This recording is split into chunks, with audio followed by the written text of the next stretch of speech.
Lorraine Matin, c'est aussi l'édition de l'emploi. Bonjour à ceux qui nous rejoignent pour notre séquence du jour. Pour bien prendre son envol quand on veut créer une entreprise, mieux vaut être bien conseillé et bien entouré. C'est le rôle du CAREP, une pépinière d'entreprise du Val de Lorraine. Pour en savoir plus sur ses missions, nous recevons Laurent Waldvogel, qui est le directeur du CAREP de Pompée et aussi vice-président du réseau régional des pépinières d'entreprise de Lorraine. Donc, bonjour, merci d'être avec nous. Alors, en quelques mots, est-ce que vous pouvez nous présenter le CAREP? Alors CAREP, c'est une pépinière d'entreprise qui a été créée il y a plus de 20 ans au moment de la reconversion du tissu industriel de Pompée. Au moment de la fermeture des aciéries, il fallait aider au développement, aider à l'implantation d'entreprises étrangères et aider à la création d'entreprises. C'est le rôle du CAREP. D'accord. Alors combien d'entreprises font partie du CAREP de Pompée? Actuellement, avec les entreprises hébergées domiciliées, on a 90 et ça représente 250 emplois. D'accord. Combien d'emplois vous avez créé l'an dernier? Ça représente, si on dit par jour par exemple. Alors, pour le réseau lorrain des pépinières d'entreprise, c'est à peu près 2000 accueils par an, c'est 400 créations et c'est 2 emplois et demi par jour créés avec le chef d'entreprise. Bien sûr. Alors, quelles sont les conditions pour accéder à une pépinière? Alors aujourd'hui, de plus en plus, le premier accueil doit être effectué par les chambres de commerce et les chambres de métiers, d'accord, qui nous orientent ensuite les porteurs de projets pour un accompagnement renforcé. Qui dit accompagnement renforcé, ça veut dire tout le montage juridique, commercial, financier du créateur pour pouvoir ensuite présenter ce dossier devant un banquier, devant un expert comptable et devant tous les financeurs potentiels du projet. Et puis aussi, ça permet au créateur d'avoir une idée plus large et complète de son projet pour pouvoir mesurer la viabilité de celui-ci. Bien sûr. Alors, vous restez avec nous. Justement, on va voir l'exemple de Roger Arnoux, qui a trouvé beaucoup d'aide auprès de votre structure, de l'étude du projet, à sa mise en route, en passant, effectivement, vous le disiez, par le financement, sans oublier les échanges d'expériences qui ont été très importants aussi pour lui. Reportage de Didier Vincenot et Bruno Courteau. Monter un projet de création ou de développement d'entreprise nécessite un grand investissement personnel et passe par de nombreuses étapes. Patrick Arnoux, qui a créé sa société de vente et de maintenance de matériel de lutte contre l'incendie, est passé par là. En France, c'est difficile. Administrativement, c'est difficile, c'est lourd.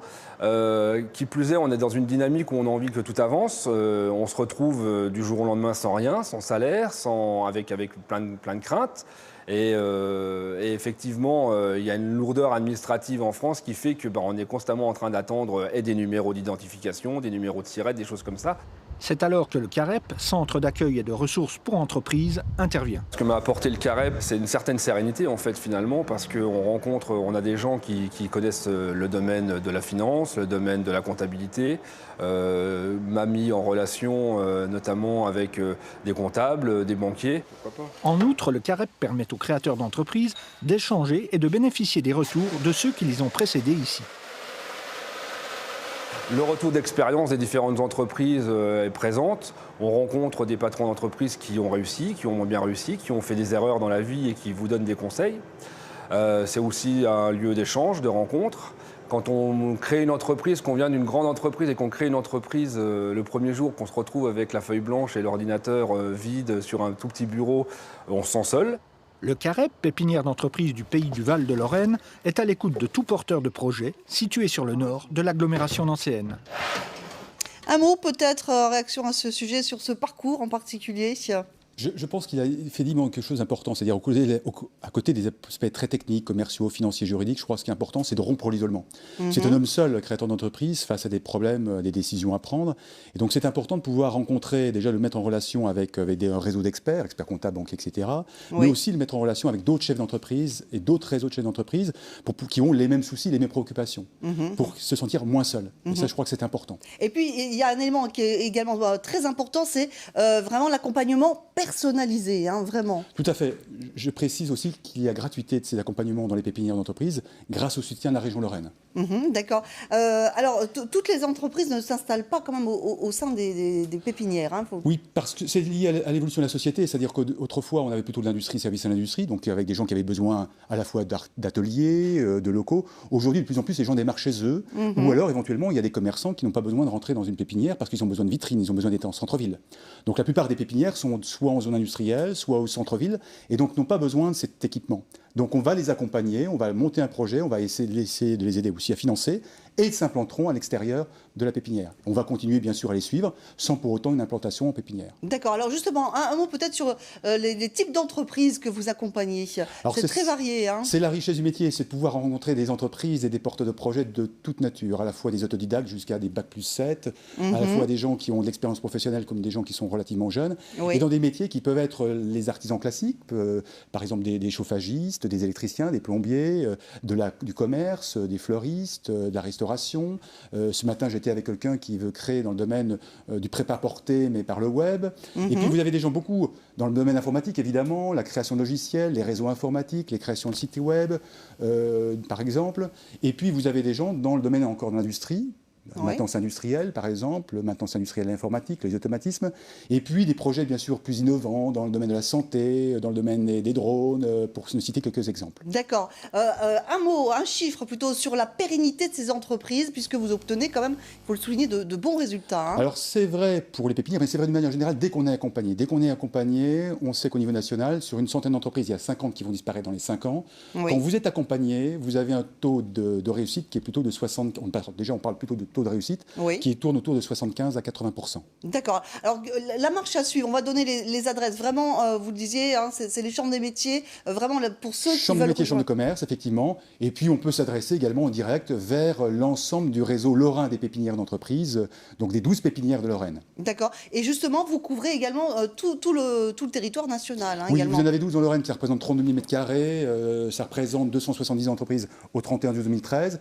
Et vous en avez à peu près 500 en France, dont à peu près 200 qui font partie du réseau Élan, le réseau national. Donc, quel que soit l'endroit où vous vous retrouvez en France, vous pouvez trouver une pépinière d'entreprise. D'accord. Et vous échangez, vous, entre pépinières, ça, Tout à fait, parce important. que les services doivent évoluer. On parle beaucoup de coworking, on travaille. Et donc, l'idée, c'est d'arriver à échanger pour pouvoir améliorer et adapter nos services à l'évolution de la société.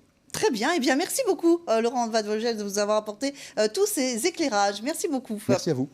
Place à présent à nos offres d'emploi avec Bastien Baroucci, qui est chargé d'affaires à l'agence de travail par intérim Alliance d'Esch-sur-Alzette, qui est avec nous par téléphone.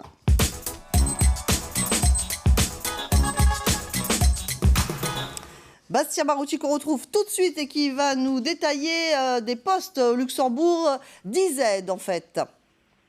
Oui, nous recherchons 10 aides donc sur le secteur Luxembourg. Alors on ne demande pas de compétences particulières, hein, juste de la bonne volonté et du sérieux. Ce seront des personnes qui vont faire de la manutention sur chantier, du tirage de câbles, des choses sans qualification, mais il faut quand même qu'ils soient courageux et volontaires. Le salaire sera donc le salaire horaire minimal, donc 11,10 €42. On demande un véhicule indispensable et la mission durera minimum 3 mois. D'accord, et puis 10 autres postes, mais cette fois-ci d'installateurs sanitaires, Bastien.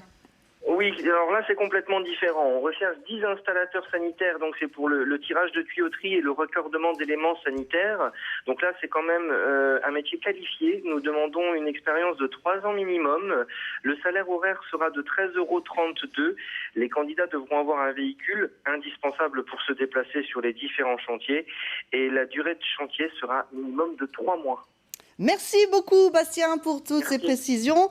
Si vous êtes intéressé par ces postes, vous pouvez faire acte de candidature sur fd@alliance-interim.lu ou par téléphone au 00 352 26 54 710. L'emploi toujours, mais à travers les âges. X, Y, Z, comment mieux accompagner les générations au travail? C'est le thème d'un grand colloque qui va se tenir jeudi à Metz. Pour en savoir plus, nous avons le plaisir de retrouver Aline Drone, qui est experte en risques psychosociaux à l'ARACT Lorraine, l'association régionale pour l'amélioration des conditions de travail, qui organise l'événement. Bonjour Aline, merci beaucoup d'être avec nous. Alors tout d'abord, quel est l'objectif de ce colloque qui est gratuit et qui est ouvert à tous, hein, faut le préciser d'emblée. Et il y a encore possibilité de s'inscrire. Voilà, on va voir l'adresse tout de suite. Ah. Alors, l'objectif. Alors, l'objectif, en fait, c'est quand même d'aider les entreprises à comprendre que le travail, c'est un construit collectif. Donc, ça veut dire que tous les âges sont dans les entreprises et que les faire travailler ensemble, faire travailler toutes les générations ensemble, c'est quand même source d'efficacité, de performance, de prévention, d'emploi, de bonnes conditions de travail, de bonne entente, d'un climat social qui peut être riche et pertinent. Et constructif. Alors, il y aura plusieurs ateliers. Le premier sera consacré précisément à la pratique managériale et à la formation tout au long de la vie. Ça veut dire qu'on peut y apprendre les bonnes manières pour gérer les carrières? Alors, en fait, c'est surtout là, ce qui va être présenté, c'est les outils managériaux, oui, que l'on peut mettre en place pour aider la collaboration intergénérationnelle. Donc ça peut être les formations, mais ça peut être aussi le tutorat, le mentorat, ça peut être tout un tas d'outils comme ça qui sont mis en place par, en général, les services des ressources humaines.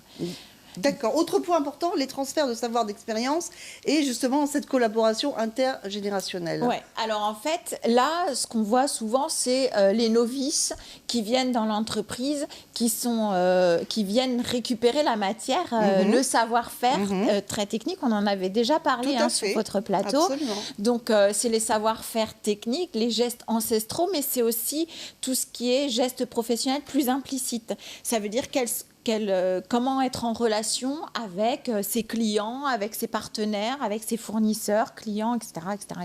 D'accord. Et puis face à une population vieillissante, les entreprises se préoccupent de plus en plus de la prévention, de l'usure professionnelle. Hein. Oui. Alors là, effectivement, on a une gestion des carrières qui doit se faire avec un maintien maintenant plus long dans la vie professionnelle. Et comment on fait pour que les seniors, quand on devient senior dans l'entreprise, on n'est pas mal physiquement, psychologiquement. Et du coup, comment on construit les carrières, les itinéraires professionnels dans l'entreprise pour éviter la pénibilité ou en tout cas diminuer la pénibilité, diminuer l'usure professionnelle et que les salariés développent leur santé au travail. D'accord, on va préciser quand même où se trouve précisément ce colloque. C'est donc jeudi. Vous nous rappelez également l'horaire, Aline? C'est jeudi à partir de 13h30 que se déroule ce colloque et c'est aux Arts et Métiers Paris-Tech à Metz Métropole. Et vous êtes évidemment tous les bienvenus. Merci beaucoup, Aline, et bon colloque à vous. Merci. Et à toute votre équipe de l'ARACT. Merci beaucoup, à bientôt. Merci de nous avoir suivis. Bien sûr, Lorraine Matin continue avec notamment le Flash Info. Belle journée à vous tous.